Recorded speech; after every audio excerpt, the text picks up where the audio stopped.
Hey guys, and welcome to Behind the Bunker. Thank you for interrupting Gavin and Joe's conversation. Here we are, ladies and gentlemen, episode 480, podcast 360. We just were in the middle of a very important conversation about socks. Maybe we'll continue this later in the show about what socks do you guys support for your in-boot comfort. So thank you for joining us. This is a weekly paintball show, guys. We are live on YouTube and Facebook, and this show goes live, gets recorded live, and we go right to a podcast form after the show. So if you guys would like to listen to the whole podcast, you can download it anywhere you get your better podcasts from, like Spotify, Podomatic, SoundCloud, Stitcher, anything like that. There was a release from Podomatic I got just before the show. Hopefully it doesn't affect us, but there is a problem with the podcasts linking up to Spotify, but they're hoping to have that fixed in the next day or so. So if you're listening to us on Spotify and having issues, just don't worry about it. It'll be fixed shortly. So thank you, Gavin, for being on the show. Wonderful to be here, and I'm hoping to wrap this up really quickly so Joe and I can go back to our Sock Talk. Sock Talk 2020. New segment on the show. That's right. But I'm grateful that you are here, my friends, and as I say every week, make sure you hit that like and share button so everybody knows what's going on. Welcome to Sock Talk. We are looking at your correspondence in the chat as well, so this is an interactive show, folks, and make sure you interact with us by typing away on either YouTube or the Facebooks, and we can potentially talk about it and talk about you on the show. That's all I got. Okay. Well, we'll keep watching, Matt, see what happens. If you have to drop YouTube, then drop YouTube. Yep. All right, so thank you again, and we have Joe Kimson from Flagger's Paintball. Hello, how are you? Thanks for tuning in tonight. Yes, it's true, you did interrupt. Sock Talk, and I just posted that. It's spelled S-O-C-K-T-O-C-K. Yeah. Sock Talk. Sock Talk. They used to have a really old segment called Sock Hop Top. Yeah, we drove in When we used to go to the mixers? To the Sadie's then we dances. dances like this. Then we He was watched a maniac. The Blob with Steve McQueen.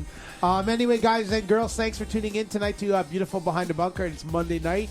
Some things just happened around the world, and everything's going well in everyone's opinion, and we're going to move right along.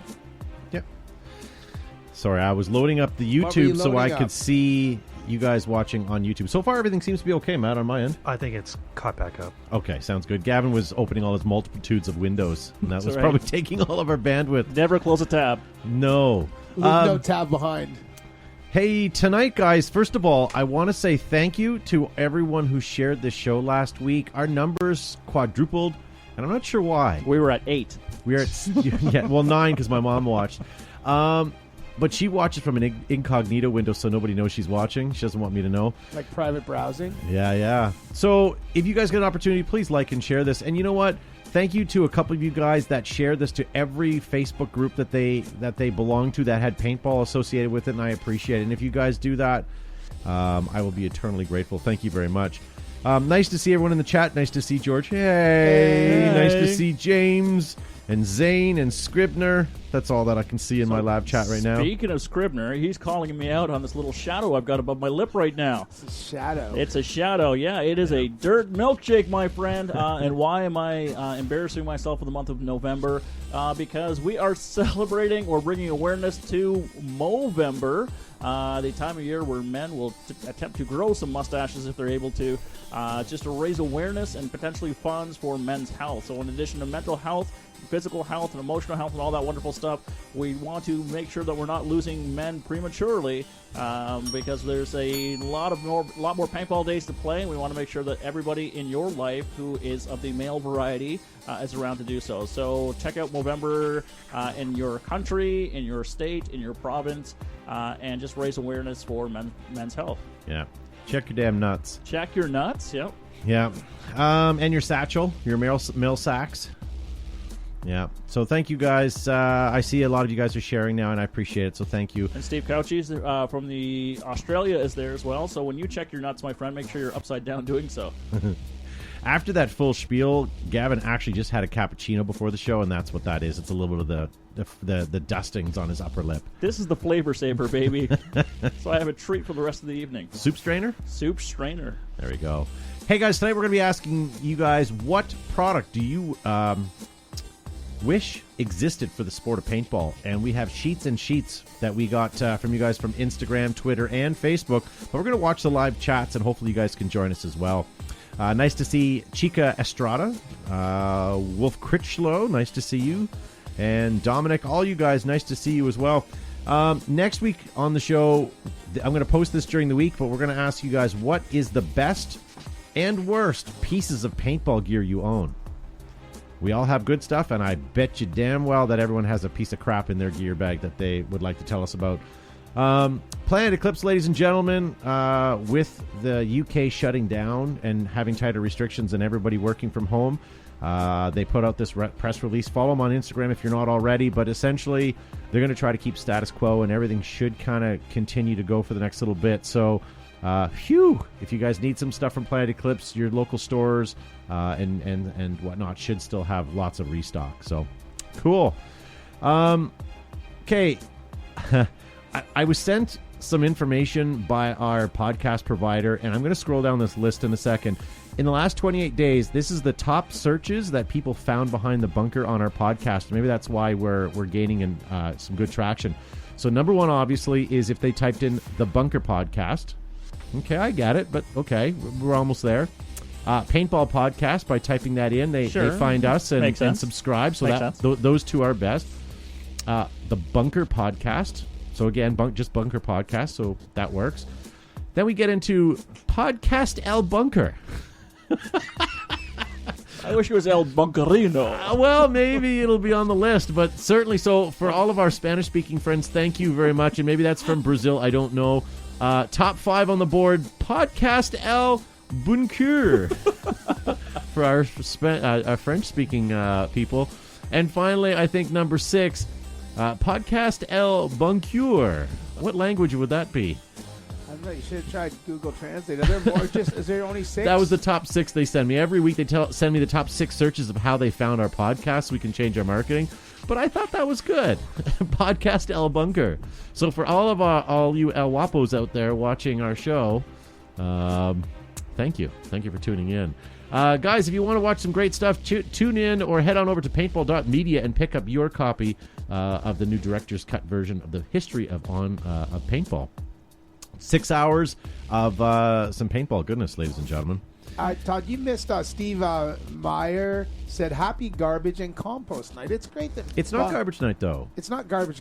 You have to download the app, Steve, for Waterloo region, so you know whether it's garbage, blue box, compost, large bin night, or recycle thing. So there's an app. We'll get you the link so you can download, so you can be right up to date, and you can sort of be at one with our waste management. Whether you live in this country or not, it's important to know if behind the bunker is taking out garbage or if it's just recycling, right? Or green bin. Oh, I forgot, ladies and gentlemen. There was also one more on that list. It was Dan and Hardy brought it to my attention. Yokiro Taco Bunker. Yokiro Taco Bunker. Good. Well done. You made me laugh. Very good.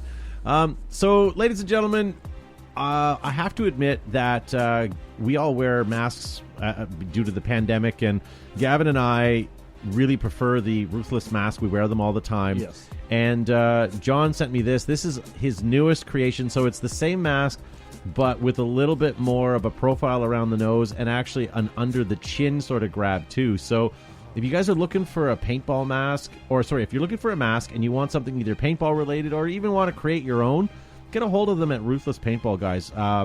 He says that he can get them in and out pretty quickly, and they're pretty reasonable. So head on over to Ruthless and order yourself some up. And again, it is by far the most comfortable mask I've worn. I've spent a few $100s trying to source different masks to see what's going to fit and what's going to be comfortable. And Ruthless products happens to be the best. It fits my face, it's comfortable, and my little person as well. So I would highly recommend at least giving it a whirl. And they're versatile. They stretch out a little bit, hence Gavin's mustache now. It used to It's mustache friendly. It's pushing out the mask, but still has a nice fit. Dwayne King says, 7 years ago, I Googled Paintball Podcast, and I've regretted it ever since. Thanks, Dwayne. He's watching us on the YouTubes right now. And so is our good friend, Seb. There we go. We're gonna keep on live with you guys on Facebook. So Simone asked, do you guys sell the BTB masks? I have a couple of left. Next time you're at the field, sir, come and see me. And you know what? That's a good segue, Joe. Simeon. Simeon. Shall we wish you a happy birthday, sir? Simone or I think it's Simone. I Googled the spelling of it before the show, and it's Simeon. But Joe said his dad said Simone, so we don't want to insult. So we're going to hedge our bets. So it not only is it Simeon's birthday today, it's also Pam from the Task Force Raiders' birthday, and it's also Nick Slowiak, our bearded friend, our bearded friend from Illinois now. Nick who? Nick Slowiak. Speedball guy. I don't know. Not that speedball matters, but we'll call him a paintball guy. And also tomorrow, I did look ahead in my friend's Facebook. Tomorrow is Brent Davis from Air Ups. Air Ups, yeah. So this leads me to a new thing. If you have a friend that's going to have a birthday or know someone that's having a birthday in paintball land, paintballdom, send us a list. Send us their name and when their birthday is in the next week or so, and we'll do a new birthday shout out. Birthday shout out. That'll be the new segment. Is a birthday shout out. And Gavin and I will do that each week. We'll go, what will we do? Yeah. Birthday shout out. There you go. So we'll do that. So if someone's having a birthday, we'll give them a shout out and get them to watch. Yeah. Dominic in the chat says, how long has Behind the Bunker podcast been around? This is my second time tuning in. This is our second show, Dominic. No. Number 2. You got lucky. We've been doing the live stream shows. This is our 480th show. And our podcast, we only started uploading it as a podcast 360 episodes ago. But we started in what year? It was March? It was an aught. March 2000? Diggity 2? Was it 2009 or 2008? Yeah. No, I don't know. Yeah, it was a while ago. So there you go, ladies and gentlemen. Where I was going with that is, so we're streaming live on Facebook and YouTube as we do every week. Then what we do is we put this podcast up as a podcast. But what we're doing now is Facebook. We're going to keep you guys for a little while. We'll do a great show for you. Then we usually turn the streaming off and we go into our after show, which gets recorded and added so that guys that listen to the podcast get the bonus extra stuff. And tonight, one of the things we're going to be talking about is, amongst many things, is we watch The Hunt for Red October this week. So we're going to have a quick talk about that. So if you guys have ever seen that movie, which you in honor should, of Sean Connery. Yep. That's right. And I know that October is over, but whatever. And then last week or 2 weeks ago, we watched Splat that had a 4-star rating. Then we watched Bobby Dukes that had a 3.5-star rating. And I checked out the ratings today on The Hunt for October, and they had 89% on the tomato meter. Said it was great, and 88% was audience score. So, cool. So it was a good movie. I enjoyed it, but I'm not going to give it away because there's obviously some rants for the after show. So check that out. Yeah, so we're good with that. We have lots of things on the show tonight, guys. We have a vault segment. We have an antique road show. We have a topic we want to talk about, which is what do you wish existed in paintball that doesn't? And then we're going to go into our after show / podcast. Why don't we, Joe, you've got a vault segment this week. I do. Shall we watch that? Yeah, and let's do it. We'll get back at it. It's Joe from Flaggers Paintball here with another section of From the Vault, where we go back in history, back into the early days of paintball. Today is no different, but I have for you a brand new inbox spider shutter. Just what everybody needs. After watching Splat, I thought we should pull out the spider shutter because you may want to get competitive and start shooting bad guys. So the spider shutter is a semi-automatic paintball marker, 68 caliber. It's got Vision custom receiver with airflow vents, premium custom color anodizing, removable gas-through foregrip with mini expansion chamber. This thing is cutting edge, state of the art. We'll pull it out and we'll put it right here. We're not going to air this up because there's no point, because it probably wouldn't work anyway. So this is a red shutter, aluminum grip frame so it won't snap off like the traditional spiders may have. It's got a gauge so you know it's a high performance because it has a gauge. Nice micro honed aluminum barrel. Look at the porting, guaranteed to shoot lasers. Comes with barrel bag, an extra pin, cup seal, O-ring. This is the spider shutter. You've asked for it, guys. You've been watching From the Vault. We'll see you next time. Pew, pew. Audio Jungle.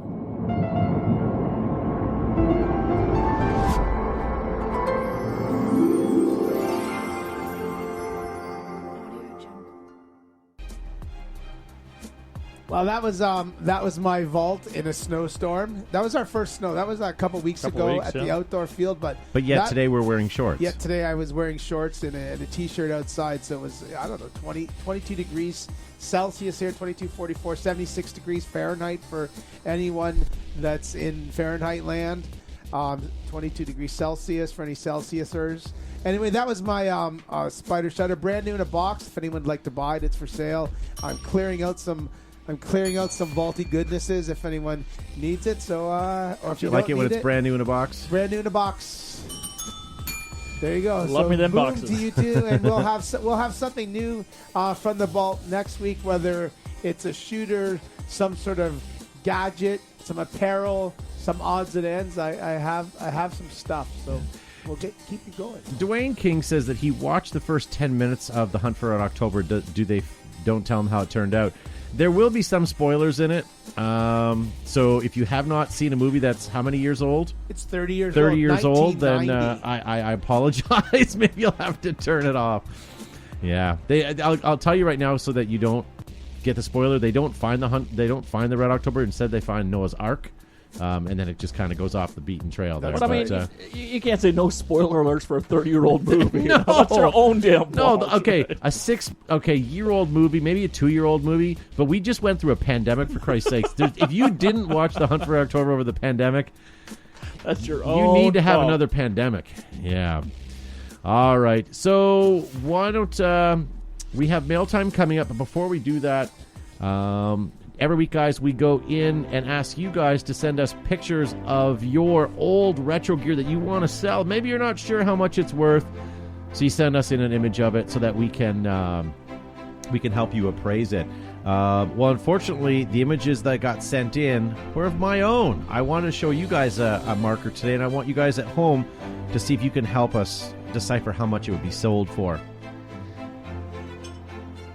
Not super old, but this, ladies and gentlemen, is an axe, the original axe in the gray. But you'll notice that it has, thank you, Gavin, the Behind the Bunker etching on it. This was laser etched with love by Mr. Sarge Morin many years ago. It also has the Exalt squishy bolt in it, but otherwise it is stock. I don't think I've ever once used the barrel because I've always put a proper 14-inch barrel on it because it's autococker threaded. So I'm asking you guys at home, and I'm asking the panelists, what would you sell that for? Is it worth more because it has the logo? Is it worth less because it has the logo? What do you guys think? Let's go around the horn. Gavin? And I will tell you, though, well, I shouldn't upsell it because normally people don't get the opportunity to upsell, but this gun has always done well and has always treated me right. That's tough, my friend, because I think the etching may increase the value for a handful of people who are in the chat right now, but for the rest of the paintball population, they're going to have to purchase some sandpaper to buff that out. Yeah. So I'm only going to go with $200 even, Bob. Okay. I am actually going to sell this. Oh, okay. I have... I played with it for years. It works amazing. It's one of my favorite guns because every time I pull it out of the bag, it shoots. And it's awesome. But the thing is, I have a growing number of paintball guns, and I need to stop. So this one's definitely on the market. So Dan says 189. Charles Holton says 200. Devin Schwartz says $75 for the custom BTV axe. George Hayes said 150, but that would be in American dollars, which is close to Gavin's 200. Yeah. Simeon says 200. Scribner said, oh, where did that go? It just went away. Bobby Dow says Crocs plus cash. Ooh. There we go. So yeah, I don't know. It'd be tough to let go for $200, honestly, though. But I think that's sort of where it's at. Yeah. So And the thing is, I still have the original box with all the tools. The barrel sock is still in its plastic containment system. I basically took it out of the box, put the box away, and that's a lot of box talk. A lot of boxes. Oh, we could do a show on that. I will guarantee that box never got wet or moist. That's a different Google search, my friend. It certainly is. So there you go, ladies and gentlemen. If you want a gun that does not need any work, just pull it out of the box and it shoots. I'm sorry, guys. I can't help out of it. the styrofoam? I'm going to hashtag box talk, just like sock talk. Sock talk. There you go. Box talk. Party time. Bill Scribner says 350. I like the cut of Scribner's jib. I do like the 350. What do they sell for new? If you were to buy one right now, they're I don't know. $300 or $400. Do they still make axes? No, you get an axe 2.0, but for all intents and I'm purposes, curious give because me I don't the- want to be unrealistic and say I want $700 for it because I won't get that. But No, you won't. yeah. You won't also get the bid from Devin Schwartz, a bucket of that Tennessee chicken y'all love for the axe. Gus's. 2 buckets and you may have a deal. Gus's. Well, And I don't- want them warm when it gets here. I'll have to find. I Some got fried green tomatoes on the side. Yeah, Steve, it was a tight box because when you opened it up, you Come could feel on. the air coming out of it. Well, they're be asking some questions. I kid- need to make sure that everyone has the. This might help the sale. An axe 2.0 is $529 retail. So still over $529. Jason Cooper says $300. Some of them are $676 for a fancy axe. Oh, there it is. Axe. I would say mine is fancy. I would say you could. Yours is a. I would say you should be able to get $400. Think I so? think so. I think so. I That think gun you get is $400. is in mint shape. It works. It's You had it a one of a upgraded- kind. You had it upgraded too at World Cup, so I there's did. nothing wrong So with not only is it that. upgraded, but it has the squishy bolt from Exalt on it. She's humming. That's right. Jay DeVoe did something Yeah. to Sure it, did, Skip. and that played many years of paintball tournaments. So if you guys are interested and want it, send me a message and we gonna can give you chit a chat. I'll have it KP at the field on the weekend. I'm going to give you a Sheridan rifle for next week. Yeah, there we go. We'll do that. All right, ladies and gentlemen, why don't we move on? Gavin, it's your time to shine.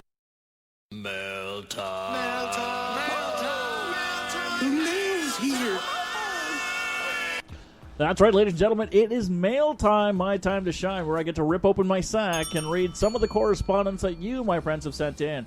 And as always, I do have some in my sack right now, but I'm also willing to take some more in the chat. So if you have a question, just type it up, and we will get to that as well. So the first question comes to us from John Jones, and he says, if you can go back in time, what paintball-related advice would you give to your younger self as you were just starting out? So what would you tell little Todd?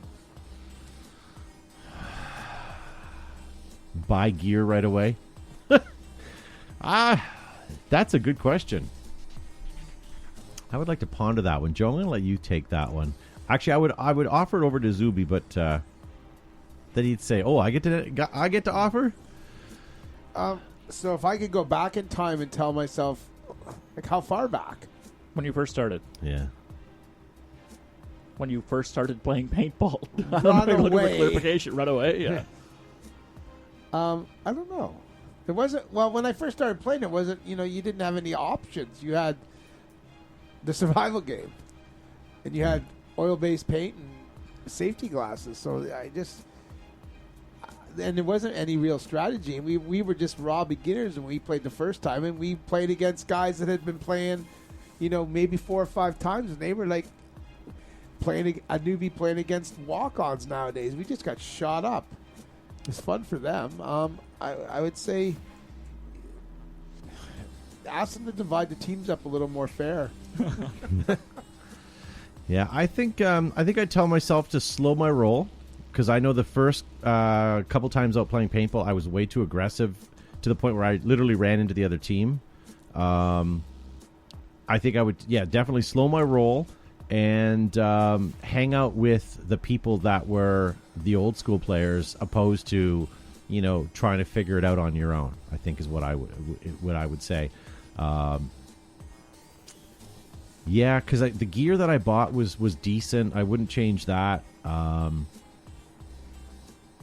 Except for I don't think I'd wear my orange proto anymore, but or my evil pants rather. More importantly, but yeah, that's it. What do you think, Gavin? So mine is a little bit more on the lines with Kyle Swenson in the chat too. Tell himself to stop dabbling, just go right in for it. So that's what I would say to my younger self. Jump in feet first and fully immerse yourself into it. And part of that immersion would be travel as much as you can, play as much as you can, because what happens to many of us, it's either wives and then ex-wives and then children. So there's a slowing of your paintball time out there. So while you're young and dumb and you have less responsibilities, I would say jump in. And if you were still living with mom and dad in the basement, spend all your money on paintball. And then just continue to play as much as possible before that slowdown period happens in your life. Jason Cooper brings up a good point. He says that I would tell myself to buy the best that he could afford, and that's true because for those of you that have played more than a couple of times and have your own gear, think about it if you didn't buy that first set. Instead, you bought the set that either you're currently playing with or something that was an upgraded set. I would disagree, my friend. It's like if you jump into the best your dream vehicle, right? You don't fully appreciate it. I think if you shoot a bunch of pieces of crap and had frustration and trouble with it and can't hit a broadside of a barn, when you upgrade to better equipment, you actually fully appreciate it and you can really enjoy it far more. Yeah. George Hay would tell himself to start in Crocs and leggings. Damn, Skippy. That gives me nightmares. It really does. Dannon says he should have kept his 98 STO Cocker. And don't sell your guns, what you guys are doing now, right? But I mean, all of the equipment that I let go of. I would tell all of you never to sell any of your equipment. And I know I'm just trying to sell my axe and some of my other stuff. But the problem is, like, I'm not the average guy. I have way too much stuff, meaning, like, I've always accumulated stuff, and it's time to thin out the herd. Most guys don't have as many guns as like Joe or I do, but the average person that may only have 5 or 6 guns, don't sell a damn thing. Keep every single one. And as much as the axe means a lot to me, everyone does, but I can't have 50 guns because I just can't do it. So, and 50 is obviously an exaggeration, but we have an awful lot of stuff. How about Matt? What about me? What advice would you give to your younger self? I think I like that piece of advice earlier. Buy like the setup that you really want. I like that advice. And I would have purchased a lot of limited edition stuff that I knew would remain or increase in value over the years. Ooh, I know this kind of goes against the rules, but could I tell myself to buy multitudes of sock hats and JT limited straps and all the and Venomware, all these things that are now worth a lot of money, and not wear them, just put them in boxes in the storage. I have a storage unit where I keep old trench coats, the beltless trench coats that I'm hoping to sell at some point. But do you have mothballs? Buy the best boots and socks possible. Yeah. Oh, there you go. Buy yourself comfy clothes for sure. I know there's a guest that was at our field on the weekend that wish he would have wore waterproof pants. He went down into he went down in mud and water, and he was soaked from head to toe. This weekend on Sunday. Yeah, one of Jackson's guys. We had to give him a complimentary pair of coveralls, and I do believe he had to go commando under the coveralls. Complimentary? Why? You had him. He was desperate. Should have charged him double. That's where true. was I? What the hell's going on? Oh, and NJ Patel just sent me a message. He just purchased an Empire Vanquish with the serial number 00000. Who said that? NJ Patel, and I wish I could send that to you. But, congratulations on that one. Great one. So our recommendation is don't sell it. Hold on to it. Yeah. George Hay, you should sell tickets. You should sell tickets and raffle off your axe. Maybe. Hey, Jason Cooper says, I want the original VF Tactical. Wish would have kept the old one that he had. Yeah, that's one of those guns for you. Yeah. Bobby Dow says, buy Amazon stocks. Yeah, buddy. Okay, this is not Time Machine. Right? Is Jason Cooper on? Are you watching? Is he on? He's on the YouTubes. YouTubes. Yeah. Okay. Because I would have invested in N95 masks, microphones, Zoom, hand sanitizer. Shopify. Yeah. I know you have more questions, Gavin, but I do want to interject with one thing, guys. I want to tell you about, we'll get back to your questions in just a second, but real quickly, Planet Eclipse, guys, did you know that they have more championships, new mechanical markers, new electronic markers, hey, new territory, including all new MagFed division. Get Planet Eclipse and take on the world, guys. Possibly the last gun you'll ever have to buy. Check out Planet Eclipse at your local retailer. When the world's greatest players, photographers, and expectant parents need the best coverage, most vivid colors, biggest selection, largest plumes, they pull a tab on an EG product. Hashtag Pop Smoke.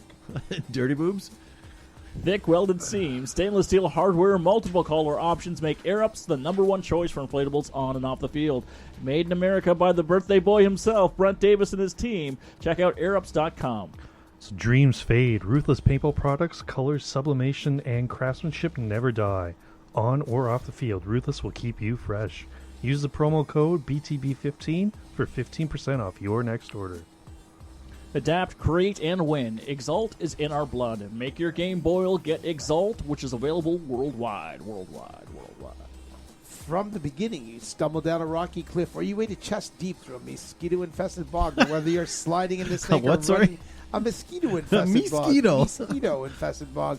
Or whether you're running or gunning, GI Sports has the gear for you. Now with the new Stormer and new colorways coming on EVS, soft goods, and axes. Oops. Very good. I never interrupt you when you're doing your read. I know. DLX Technologies, right. guys. True industry innovators with some of the lightest, fastest, and sleekest hardware in paintball. DLX has the power to get you to the podium, and by golly, that's where you want to be. By golly. Hey guys, Todd from Behind the Bunker. It is that time of the month again. It is time for PB Swag. What PB Swag is, guys, is a monthly subscription where you pay, and every month they send you something new that's paintball related. Much like this. A weapons t-shirt. That's cool. Can always use a new t-shirt. An Exalt lanyard. Cool. So if you guys are playing a tournament and want a place for your player's card, look at that. An Exalt toque. Beanie, whatever you call them. I call them toques. Just in time for the winter, so that's awesome. Just what I actually needed. Oh, look at this. A bayonet from Exalt as well. The multicam one. The one that I like. That is cool, guys. So look, all I did was go to PB Swag, signed up, paid my monthly subscription, and I get this stuff sent to me every month. You guys should check it out. Audio Jungle.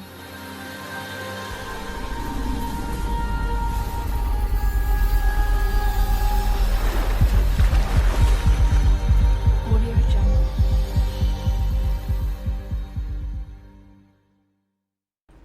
All right. So thank you, John Jones, for that question.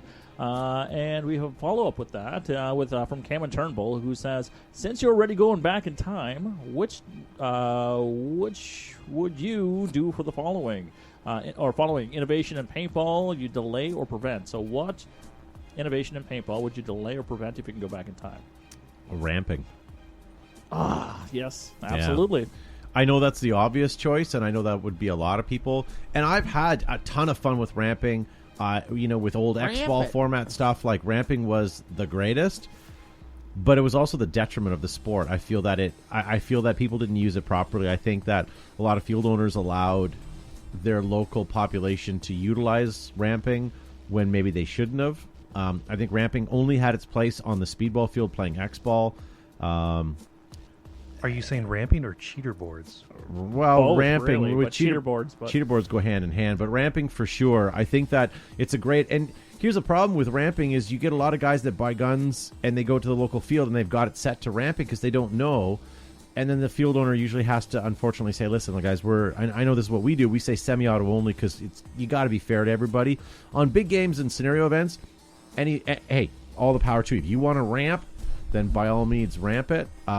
But on your regular Sunday afternoon scenario or play, we typically don't allow people to do that because it gets a little out of hand. People get upset when that close, they get shot at close range. But that's definitely one thing I would I would change for sure. And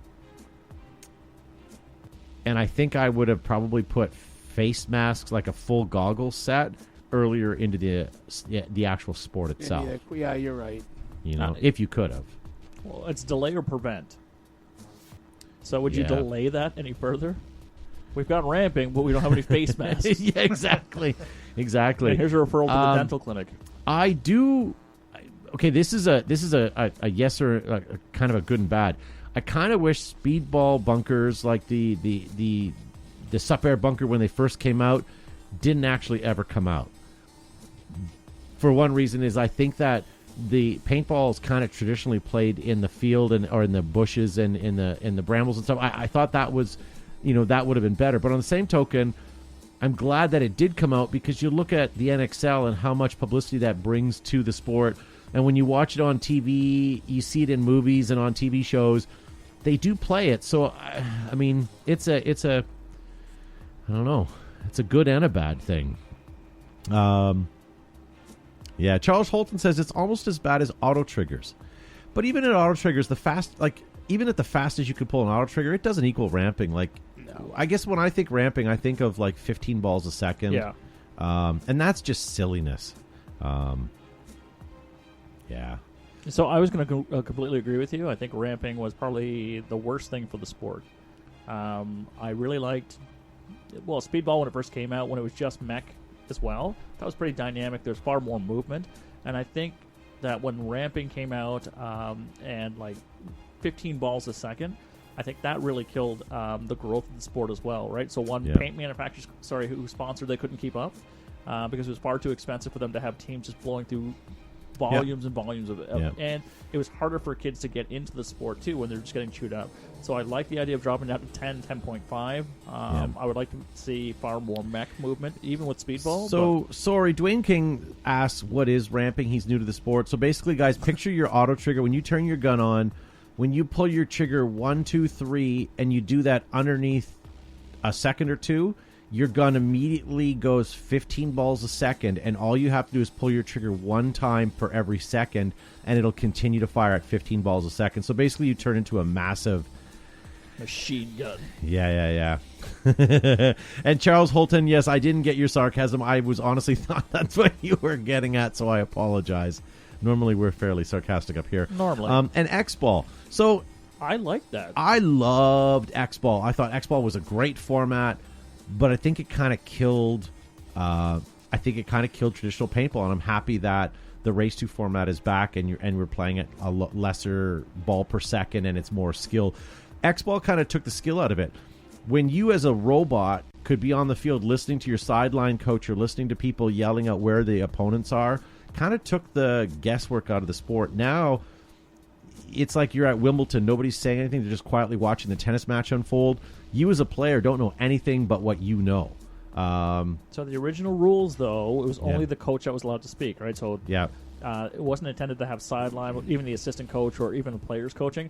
So there was only one voice per side that was supposed to be talking, right? And so that's why you would have a whole pit crew, and you would have an assistant coach who can communicate things that the coach didn't see. So I think the spirit of it, the intention of it originally would have worked out well. But it just sort of morphed and bastardized it into something completely different that ruined the sport, I think, too. Yeah, for sure. I would have liked to see MagFed come earlier in the inception of paintball, but I also would like MagFed. I think it should have adopted a 50 cal before it adopted any 68. I think the first few MagFed markers should have adopted the 50 cal, and I wish 50 cal would have came out 10 years ago or 10 years before it did. I agree with the time, but I don't think if it introduced 50 cal first, it would have been as popular.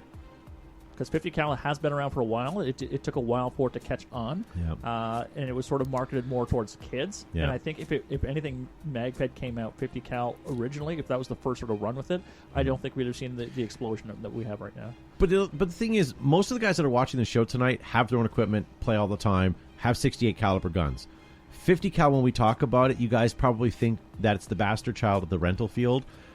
But that is the workhorse for our industry right now. Every rental field that has a 50 caliber program is playing Little Johnny's Party. Stag parties are playing with them at our field. A lot of people are playing them at our field and enjoying it. It is no different than playing regular paintball, except for it's less the impact. And people are coming out and having a better time because of it. And it's bringing out more people to the field, which is causing the fields to have better infrastructure and giving you guys a better field at the end of the day. And keeping your local paintball field alive. I mean, if it wasn't for the rental guys, we may not have fields to go to. One could argue airsoft also would supplement. I agree. As much as Josh is anti-airsoft, You know what? I appreciate all airsoft players who come out to fields, pay their entrance fee, which helps the field owner to continue to build. So if you are a paintball player, you're going to have to cooperate. At least you can smile at airsofters and stop begrudgingly shaking your fist at them, because they really help supply infrastructure and a cash flow into the field. Gavin, I'm sorry, but Joe has the conch. Yeah, you got the conch.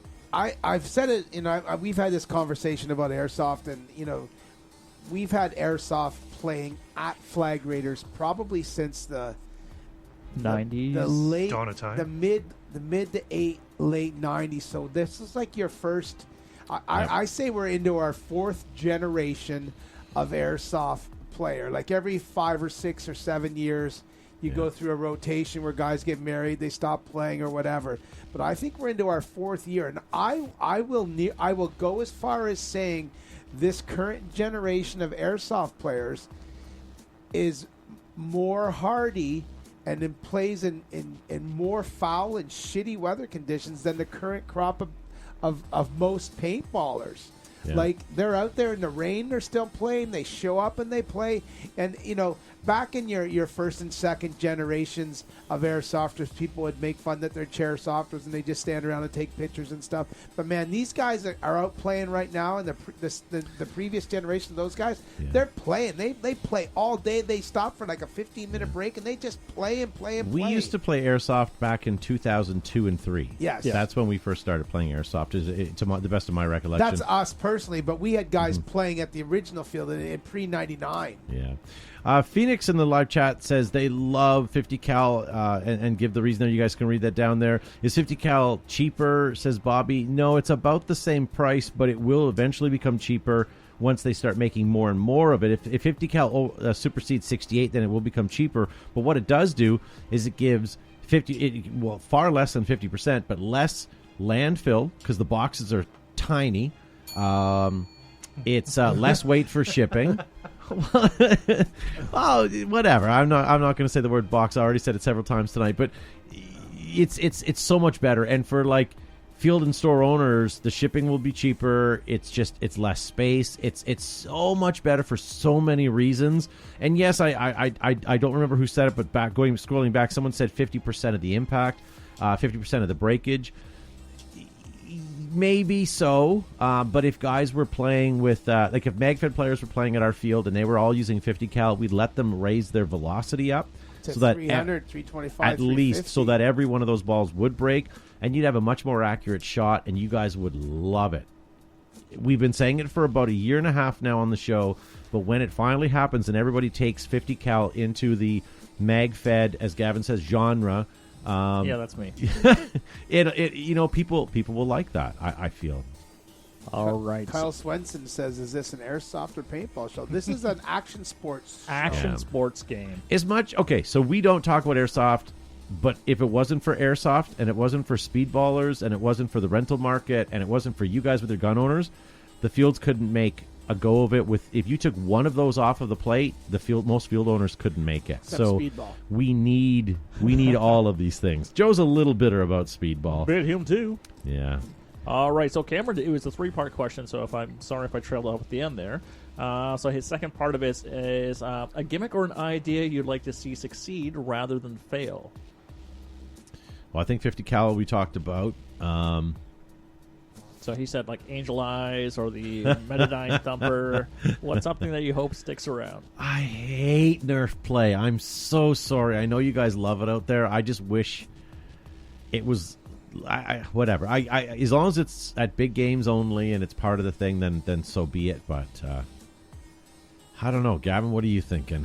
So for me, I'm going MagFed. So I know there's been an explosion. I'm hoping it's just not a flash in the pan and people move on to something else. I've really been enjoying the last couple of seasons my MagFed play. So I just hope it continues to expand. That there's more MagFed only games in terms of MagFed recreational games, not only big games as well. So that's what I'm hoping will succeed rather than fail. Will you? I know you're very happy with your current MagFed. I am. Marker. Will you buy the other MagFed marker that's available? And I'm glad you asked because I was going to get into that. Okay, so. Would I purchase that? I'm quite content with my Tippin TMC. Yep. If I was gifted one for Planet Eclipse, that's my shameless plug and beg. Yeah. The MF is the TMC marker. is an awesome marker, and it has brought in a lot of people into the MagFed sport. It is what? It's an awesome marker. No, what has it done? It has brought a lot of people into the... Oh, damn. Broughton? How do you spell Hashtag Broughton? Is that like a Broughton? So Oktoberfest just passed, and I had some great Broughton sausages. No, but it has brought a lot of people into the sport, I agree. and it is a great platform. However, the new EMF 100, the MagFed gun from Planet Eclipse, once you've had an opportunity to shoot that as a TMC owner, although the TMC is a great gun, it's like running a Model 98 and then running yourself I would agree. an ETHA or something, or an EMAC from Planet Eclipse. There is such a huge difference, and a lot of the guys that have locally that have gone through that two-step process through our field, they love it. And unfortunately, they've put a lot of their guns back into their gear bags, and they're playing with that every weekend. Some weekends with a hopper, some weekends with with mags in their mag wells. Terry White's quite happy with his current. Yeah, pick of and MG100. Adam, and there's a couple of guys that are waiting for Christmas to hopefully get one as well. Me from Planet Eclipse. So I mean, I think there's a lot of people, and the Die Dam is good, but the problem with the Die Dam is you're getting an antiquated engine in it. It's the old. What is it? Not Rail. the rail. Is it the rail, Joe? It's the was the Proto Rail, or was the Proto Pro? Was another gun? I want to say Max, but it's Proto Rail. It's a Proto. It's a rail. So the It's a problem is rail you're not engine. getting a DM3 or a DM engine. You're getting an old rail. It's okay. The gun looks fantastic and it works okay, but you're gonna get a much better gun if you get the Phoenix. Eclipse. Phoenix Yeah, so I was says going to that- comment on that. Phoenix, Gavin and I'm going to let Gavin field this last comment from Phoenix. So I'm going to stop the show very quickly, Todd, and I'd like to introduce you to our very good friend Phoenix Gasparini. She has been watching the show, so we're not assuming any pronouns here. She is a woman, as declared. So I do want you to just reflect on that and thinking about that, because this is not the first time she's been on the show. This is not the first time you've I read know, a and I- correspondence okay. This is not from the her. first time. This will not Okay. be the last time we have women on the show. Oh, In all see how I got that honesty, in my defense, I do read at least one of her comments or two every week because I do like interacting with Phoenix, and it's just habitual that I say, yeah. So I apologize if I'm not calling you out as a female. Tracy Santos is a great viewer as well, and every time that she would pipe in, I She's a used to girl. say she's a girl, Right. just because we're not used to having so many females watch our show. I mean, with Gavin's mustache, it's really drawing a new crowd of females watching lately. And gentlemen who drive white vans for some reason. And wear aviators. Yeah. So, Phoenix, I apologize if I... Yeah. You have to be called out and publicly shamed. I love it. And it's still not going to sink in. Next week when she's He'll interacting forget. with us, you'll be like, Mr. Gasparini is in the chat. No, I've been seeing him watch the show for a long time. I said that purposefully. Oh, boy. All right. I'm sorry, Phoenix. Can we move on? Yes, let's move on. I don't like when the spotlight's on me. All right. Yes, you do. Was it the Q loader a spring-fed speed pod? Said Mitchell. I'm reading through the YouTube comments. Yeah, Q loader was a spring-fed thing because you had to. You wound it. You put your paintballs in, and then you spent 20 minutes winding the thing. What did you use to wind No, it? you had this thing look like a camelback. Yeah. You dumped your paint into this big bladder thing, and it had like a line that ran to it, and you wound it like this, kind of like an airsoft speed loader. But what it did you winded use? It. Did you need a tool? You needed a No, loading it's- system. I'm not pulling this out of my ass. No. I agree with you. Don't fuck. Shoot, I'm just kidding. I have to delete that on the podcast. But no. I agree with you. But wasn't there a tool? Because I remember you having to wind this thing forever. Yeah, no, Terry had. I remember watching Terry had this. You took the tube in. Yeah. And then you put it into the winder, and it fed. Okay, that's the my paint question. in. What was the winder? Was it was a like- tool? It's a hand No, crank. yeah. It's like a thank hand you. crank. Thank you for, yes. Okay, thanks. So it was like a Firestone crank. Like it had sort like of, a yeah. like a little Yeah, but handle. you had okay. to have it hooked up to this whole loading system. See what you did, Mitchell? And there's this damn straw thing that would just feed it in. And you Yeah. get these pods. And that- it was spring fed. It was like the predecessor to these mag fed guns that we speak of, the genres. Yeah, it's Gavin's word. Don't pick on Yes. me. All right. Last question from Cameron is... She's a genre. And Cameron wants to know the piece of equipment you would stop yourself from selling if you can go back in time and scream to a little... I know what I would have little not feller. sold. Do you want to go first then? Because Two things I would not have sold. I would not have sold my original Bushmaster green. that was Joe's nickname in college. Had an 11-inch and a 14-inch barrel, and it had a lever quick change. I wouldn't have sold that. I sold it to a guy in Toronto, Rob Chong, and his dad owned the Jamaican Paddy Company. You know what I mean? You know who I'm talking about. That, and I wouldn't have sold my Auto Mag sidearm. Oh yeah. Oh, wow. I wouldn't have Yeah. sold that, and I should have kept it. Those are the two things I wouldn't have sold, and I probably should have kept a couple more Mark I Uzis, the original ones. I should have kept a couple of those from our field, but otherwise, that's it. Yeah, I think with me, it's an obvious one. I bought my first autococker. I upgraded it after playing a tournament and realizing that it was definitely I was outgunned because I needed to put an E-blade on it. I put an E2 on it from Planet Eclipse, and I put a Delrin bolt from War Games. I believe it was the same one that was in the Oracle. I upgraded the front end, and I did a real nice job. And I put on the cocking arms were titanium but super light. It was everything that Joe or I or anybody would have upgraded at the time. We upgraded. It was a brilliant gun. And then I bought a speedball gun because we were competing at the time, and I outgrew the autococker and I sold it. That gun I wish I'd never would have sold, and I think it just got sent to a pawn shop, and then I feel that it got ripped apart and sold in pieces after that, and I know I'll never get it back, and that is my biggest regret. Just because I put a lot of love and I chose every ingredient that was in that gun, and I feel that it was the best that it could be. And then I saw the shininess of a paintball marker, and I bought a Strange Impulse, Strange Team Impulse. I thought you got the Matrix after the cocker. No, I bought the Strange Impulse. Yeah, and that thing was a beautiful gun that never worked well. Give me some Strange. Yeah. And then I realized that I made a mistake. And if you're out there, autococker, if you're listening to this, please come home. I'll forgive you. Daddy made a mistake. Daddy made a mistake. Yeah, I didn't know they were adoption papers.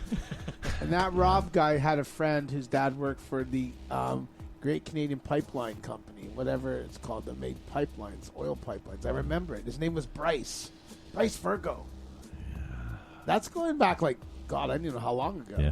Sorry, guys are asking who is Mitchell, going back a little bit, Devin. Sorry, I'm watching you guys in the Facebook chat, and I'm also watching the live YouTube chat. Mitchell's over in the YouTube chat, so that's why we have 3 conversations going on, so I apologize for that. Tommy Gunn says he wouldn't have sold his T8. Robert Hansen said he wouldn't have sold his pre-2K nickel-plated swing trigger cocker. Tommy Gunn, I got a nice T8 SOCOM I'll sell you in a box that's I don't even know if it's been fired. Yeah. It's got a laser on it. Bobby Doust just made a new T-shirt slogan: "Never sell your cacker." Never sell your cacker. Yeah. Joe also has a flatline cocker, guys. If you guys would like one, it's for sale. Brand new, never been fired, never been lubed up, never been out of it. Let's sell it. There you go. Maybe that'll be on the next Antiques Roadshow. Oh, that's a good one too. Yeah. Yeah. And if you guys are tuning in late, we have we'll do one last gratuitous plug for this. Axe with the Behind the Bunker laser etched in it, with some upgrades from not Planet Eclipse, from Exalt now and you're making shit up. Empire. Yeah. Tommy Gunn said you sold me at laser. Very good. Well, I think that ends our questions, Gavin. Is that... Yeah, we can wrap up and cinch up the sack, and we appreciate everybody's contribution, both in letter form and in the chat as well. Dwayne King says tonight's show is brought to you by Regrets. And Devin Schwartz, if you don't see that in your live chat, it's because it's on YouTube. I'm not watching YouTube. And guys, don't forget a new segment. What's it called? Sock Talk? No, birthday. Sock Talk. Birthday what? What is it? Birthday shout out. So if you know anyone in paintball, or if you have a birthday coming up in the next week or so, send it to show@behindthebunker.com, and we'll get your birthday shout out up next week. Yeah. And again, I want to give a shout out to Devin and all you guys that share our show. Share not only on your Facebook page, but in any paintball groups that you're related to or joined. I appreciate all of you guys that do that. And if you get an opportunity to spend a minute just to kind of share it to any of your paintball friends, show's not bad, guys. Be nice to share it with your friends, and maybe they'll enjoy it as well. Not bad at all, and I love seeing each and every one of you each week. Yeah. But it also makes my heart pound a little bit harder when I see new people interacting with this. So introducing a new person to the show helps not only the show, but it grows the sport as well. Yeah. Robert Hansen says Z-Grips get good money now, too. I bet. Zebras? Zebras. So let's see what we're doing for time here, ladies and gentlemen. We're going to probably let you guys go on Facebook. And what we're going to do is we're going to continue to broadcast on YouTube. And we're also going to continue recording for our podcast. If you're listening to us on our podcast, guys, this is where we get into our after show /podcast. So stick around for that. Even though we're saying goodbye to our friends on Facebook, don't go anywhere if you're listening to us on our podcast. Gavin, thank you for being on the pre-show. Always great to be here, folks. Thank you so much for sharing, liking, and contributing in the chat. And if you are so inclined, move over to Facebook or move over to YouTube to catch the after show and download this podcast, my friend. Yeah. And I apologize. Devin brings up a good point. Where's Zuby? We didn't talk about it. He's dead to us. We should never mention his name again. Yes. He took the night off tonight to play airsoft, so we'll find out about his experience next week on the show.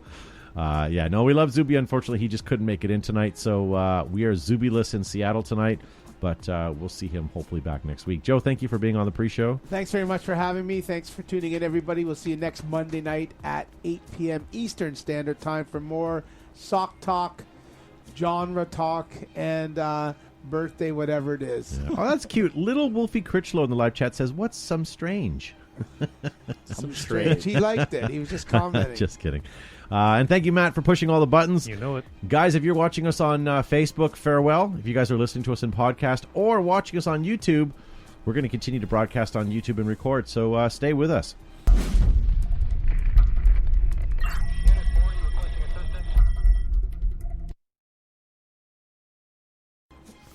All right, so thank you guys for sticking with us. We're on live on YouTube right now, and we're continuing our recording.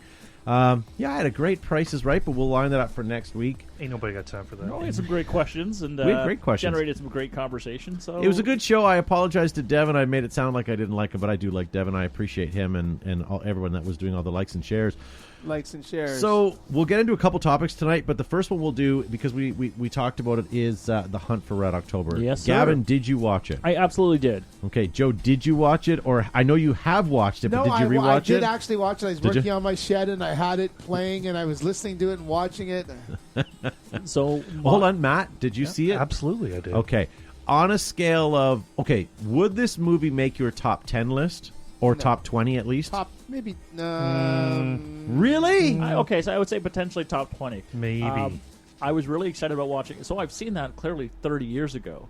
Dwayne. As we established earlier on. Just kidding. And so honestly, I remembered the premise of it, but I didn't remember sort of the details, right? So that escaped me. Yeah. And so watching it again after 30 plus years or 30 years, it was like a new movie for me, right? So I knew how it was eventually going to end. It's like The Usual Suspects. Yeah, like you know how it ended, but it's how they got there. there. I really, really enjoyed it. And so I would definitely say it's a classic movie. It withstood the test of time. And it, some feelings of nostalgia as well, knowing that Sean Connery passed away. Not his best performance. We'll get into that. But it was a really good. It was a great movie, and I thought it was well done. Without exaggerating, I think I can honestly say I've watched it at least a dozen times. Okay. Without exaggeration, because if it's on TV, I'll catch it. I may not watch it from start to finish 12 times, but I've definitely watched the movie. So I watched it the other day, and I actually sat down. I had to watch it in 3 parts, but I paid attention to everything that I did. Or everything in it, and I will say I caught one thing new that I didn't really realize. And if you guys have never seen the show, turn off the podcast now, because we're going to give you spoilers. And you know what? Go watch a 30-year-old movie and come back to it if you're upset with us. But here goes the spoiler alert. So when they found that the quieting drive, Caterpillar drive was initially cut, right? Do you think that was actually sabotaged, or do you think that was Connery or someone who did that expectedly? Okay, so that's what I was wrestling with. So Matt's saying a hard yes. Yeah, I'm saying but no. I would like to know why, because I call shenanigans. So there was a saboteur on board, but I don't think he was involved with who we learn now was the. You know who the saboteur was? Was the cook, yeah, that's right. Okay. Who was the witness? Yes. It's like not Jean-Claude Van Damme. Who's the other guy? No, it was Van Damme in that movie. They were on the train? Boat. No, it was a boat. They were at sea. He was the cook, and he was the one who took them all out on the boat. But it wasn't Jean-Claude Van Damme. It was the other guy, the big martial arts guy that had the ponytail. The crazy guy? Steven Seagal? Steven Seagal. Okay. That's who it was. And it was on It was on a boat or a train. Yeah, you're right. But it was Steven Seagal. So, it was the cook. So was it intentional, the sabotage? Yes. Now, the mechanic / engineer guy who discovered it, I was thinking maybe it was intentional, and that was part of the plan because he was able to identify it where they couldn't find it before. It was really well hidden. I think Sean Connery did it because it was one of the ways that he was going to get his crew off the boat. And that's what I'm saying. And that's after I watched it the 12th time. I finally clicked it. I don't think it was the chef. Yeah, I don't think so. You don't like my borscht. Yeah. And the whole thing with the end where, Sean Connery, second in command, gets shot just before he was able to touch down on the thing, and he says, all I wanted to do was see Montana. That line ringed in my head all weekend. It was so bad. But the rest of the movie was good, despite the fact that Sean Connery, God rest his soul, couldn't pull off a Russian accent for more than a scene. I thought the movie was great. I thought it was brilliant. What took it away for me was Alec Baldwin. I didn't care for him as Jack Ryan. I really didn't. But it's interesting. I remember when we were watching it, and they were talking about the CIA guy. The two CIA guys were talking as Jack Ryan was coming in. They say, he was in a helicopter crash in Ramadi or wherever. He was in a crash, which leads me to think that then I remember Chris Pine, when he played Jack Ryan, was also in a helicopter crash coming back. Right. He was in, but think about how many people have played Jack Ryan, and they really the same premise. He was before he was an analyst with the CIA, sort of a pencil pusher, as all these guys make it out. Yeah, he was like a seasoned combat veteran, right? But how many people have actually played Jack Ryan? And it's all the same. It's kind of interesting if you start thinking about that. But his one-liners, and he had 3 of them in the movie, and I can't remember them right now. Something about where he's going to shoot, where he was the last guy to go get the last guy with a gun, and he said something like, as he's crawling, and he goes, "Oh, write a book instead," or "I'm just an author," whatever. It's like there was just such a cornball. But send again, a memo, that was a 1990s movie. That's what you get. Because it had a very Die Hard feel as he was crawling through those pipes. On the catwalk? Yeah. On the catwalk, yeah. That's awesome. All right, I'm going to just end the show now. No, but what did you think, Matt? Let's hear from you. No, I like the show. Obviously, the CGI is very dated, but what do you expect for a 30-year-old film? CGI? It was a real sub. Anyways, I thought it was great. I unfortunately had to analyze a lot of it because I was watching with my lady friend who had never seen it, and she was obviously asking a lot of questions throughout the whole movie. I wish I could have never seen that movie before. I thought she was a Submariner. That's incorrect. Yeah, that's not where the gauges are.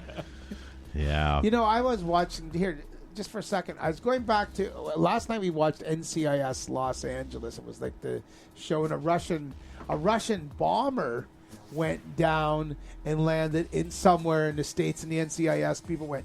But it was very reminiscent. One of the crew members wanted to defect and go to the U.S. So everyone on the plane passed out because he cut off their oxygen supply, and he crashed.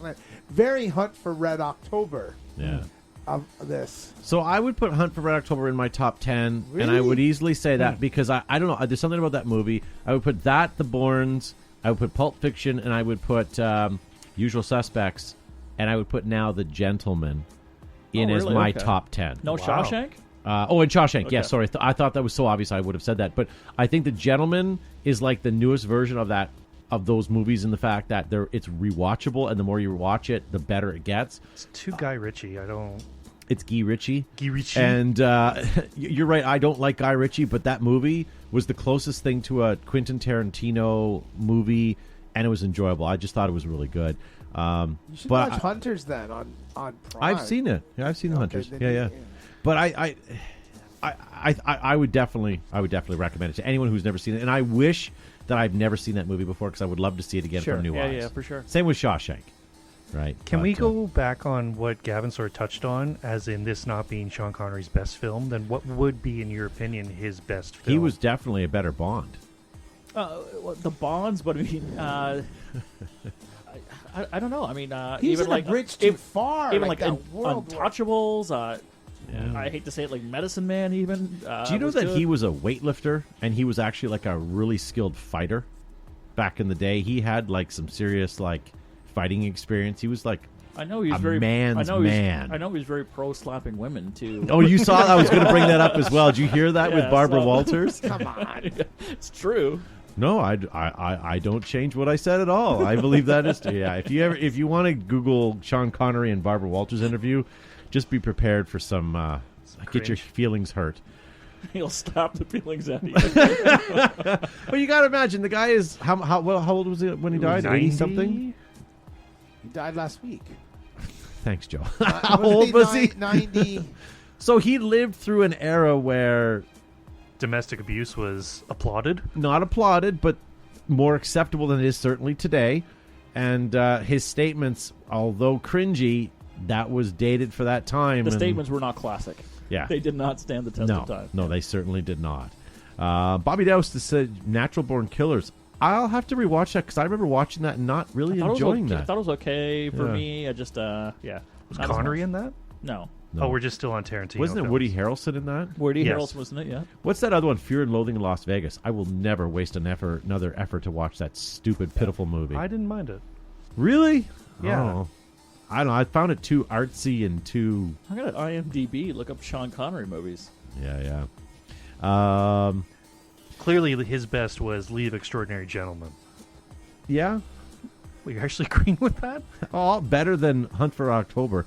He was a good actor. If you took his accent away, and I wish when they skipped or they went from everybody speaking Russian to now accepting that they're just speaking English, so we can not stop or we can stop reading subtitles. That his accent disappeared as well. And You know, then but they're talking like they're.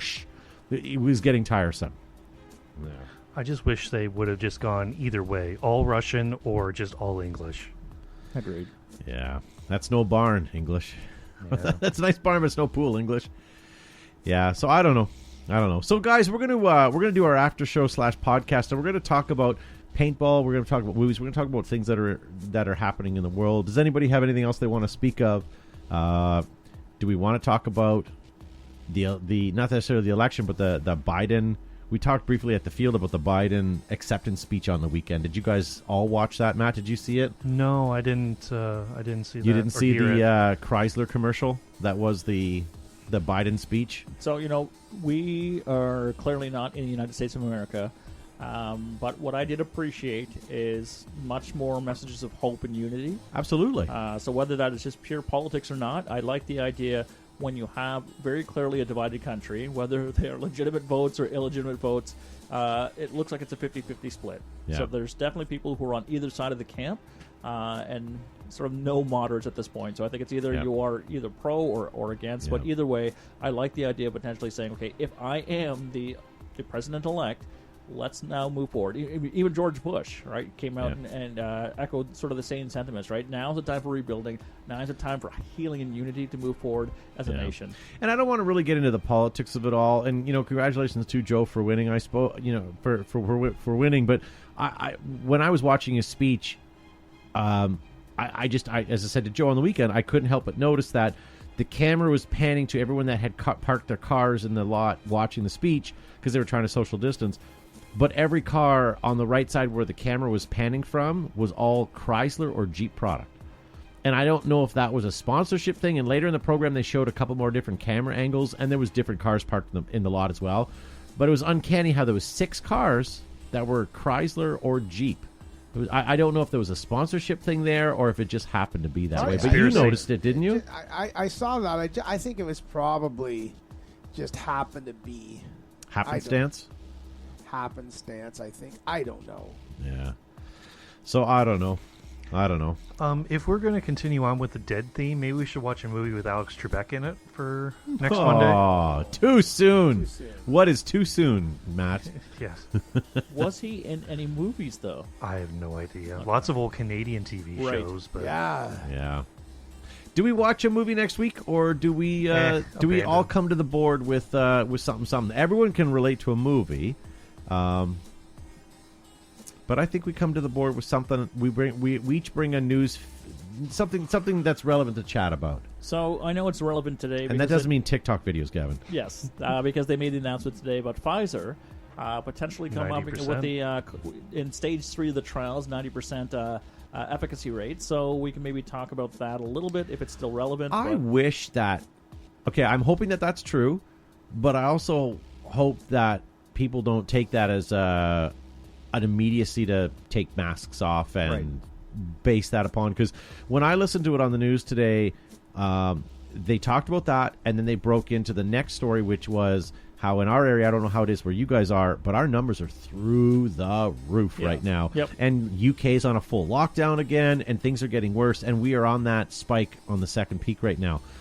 So I hope it doesn't mean that, oh, well, we now have a virus, let's just continue on, and when the virus is ready, they'll give it to me, or they whatever. Vaccination, sorry. The virus is ready. Yeah, I'm sorry.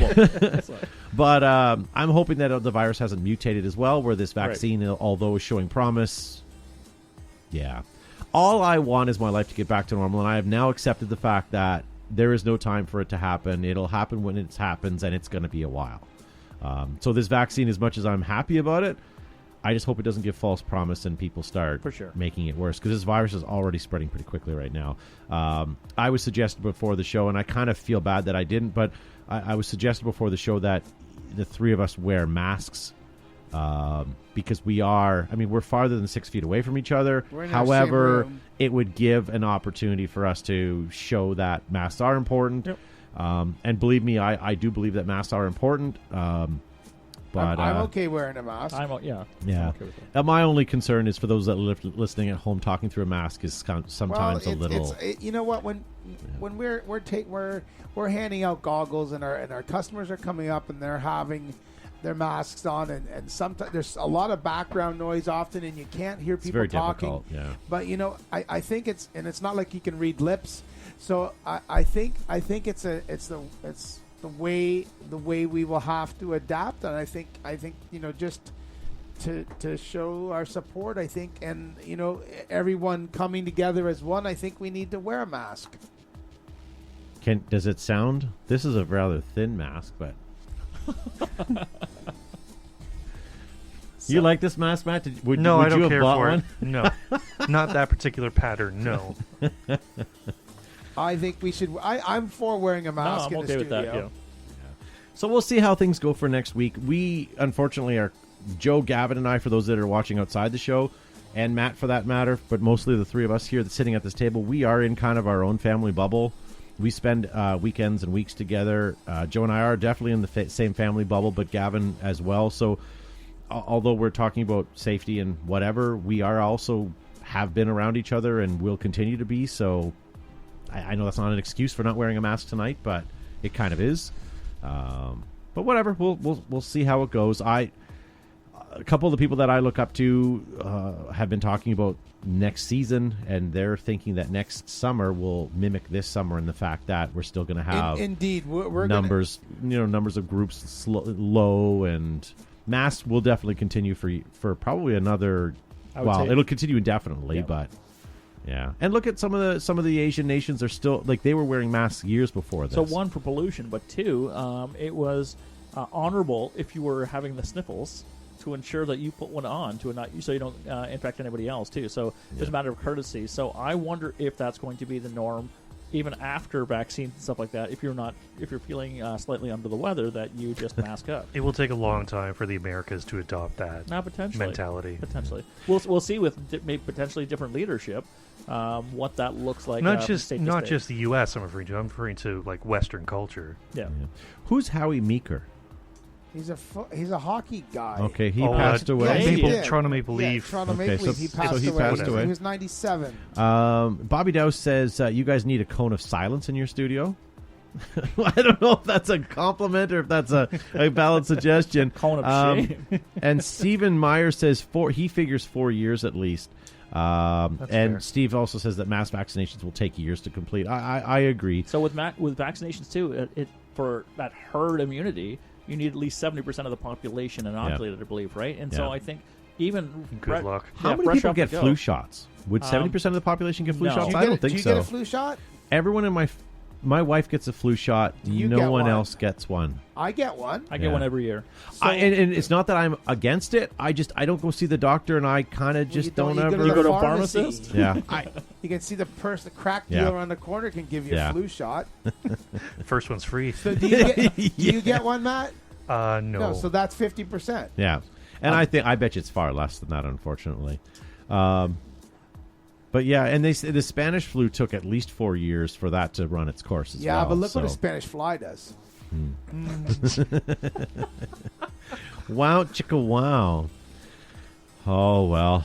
All right. Well, shall we end this Yeah, now, ladies I and think gentlemen? so. Garbage night. We got to go. So, ladies and gentlemen, we're going to continue to do a longer podcast extra. If you guys have any topics that you'd like us to discuss, I know a lot of you guys watch the podcast and don't interact with us, and that's fine. I mean, we don't need to hear from you, but if you want to be part of the show, you guys can get a hold of us through any of our social media outlets or even email us at showupbehindthebunker.com if there's something that you want to hear more of or less of.